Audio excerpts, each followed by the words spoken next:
somary manaitra ihany ny fiteninao Andriamatoa Jean Paul ny hoe ny mpanao politika nefa ianao mitonona mpanao politika eto a dia tsy mitady seza ray zay raha miresaka hoe momba n'ity fitondran'ity miresahanao sy ny zavatra rehetra eto any tsisy te hiady eto a tsisy te hisavovo ary ny zavatra hita zao te hifaninana ny olona hidina an-dalambe na mpanao politika na iza zavatra azo resahana amin'izany dia zao eto dia mba hiteny efa namevahaolana moa namana fanjalalaina hoe forum zava-dehibe zay ary matoa ny tanisa ianao teo ny orinasa tamin'ny andro Ratsiraka sy ny orinasa malagasy lasa vahiny rava sy ny karazany matoa rava reny ny zavatra azo tsapa ao a misy zavatra hitan'le malagasy ny asa tao ny zavatra kolokolo sy ny zavatra misy ao a dia mba lasa zareo manao fa mety efa mba nyteny fa tsisy ny aino a rava le izy rehefa avy eo tsy fanomezana tsiny iny fa mifanotsina ny zava-dehibe satria nahoana zavatra efa hita sopotika raha miteny ianao amin'izao ny hoe efa ela ny vahoaka ny te hanampy an'ity fitondrana repoblika faefatra ity ary efa ela izy no ny antsoantso ary io raha tsara ny natao a tsy voatohana ny fanampiana ataon'ny vahoaka aloha tonga dia hoe vahoaka ny resahana satria rehefa tiany ny mpitondra tiany ny lalana izoran'ny mpitondra manaja azy ny vahoaka manaja azy ny mpitondra miaino azy ny mpitondra toana-potsiny ny fanampiana omen'ireo raha izay ka izao no izy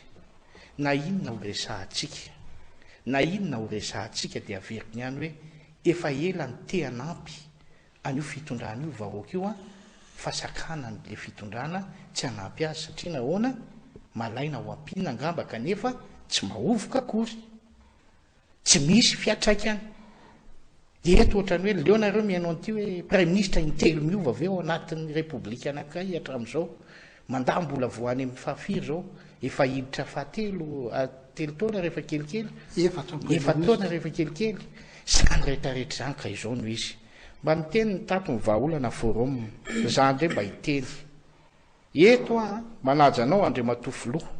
manaja anareo zay gouvernemanta rehetrarehetra vao nitsangana teo manome voninahitra anareo ianareo sy olombava-mbahoaka rehetra eto a dia hiteny raha tianareo hiverina amin'ny fahatokisa amin'ny vahoaka anareo nareo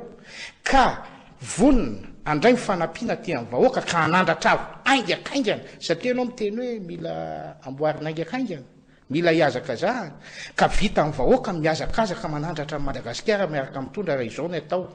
raha vaondre mandeha aloha manomboka eo amin'ny nino izy ity ny institution rehetrarehetra nisy ao anatin'izao repoblika zao dia alao ny filoham-pirenena ireriny eo dia alao amin'izay a hiverina anifotony ny zavatra rehetrarehetra fa misy fototra angezabe ratsy tao a zay ny ilain'ny vahoaka fanamboarana aingana dia aingana amezam-boninahitra ny mpitondra ka hirosoana amin'ny zavatra tena tsaratsara kokoa fa rehefa tsy hanao an'izay tompoko rehefa tsy hanao an'izay dia eto a dia samy teny hoe aleo mametra-pialana dia nyzao a aleo miala mpanajana omem-boninahitra mihitsy ary olanjaina ihany koa ny fametra-pialana raha ohatra ka izay misy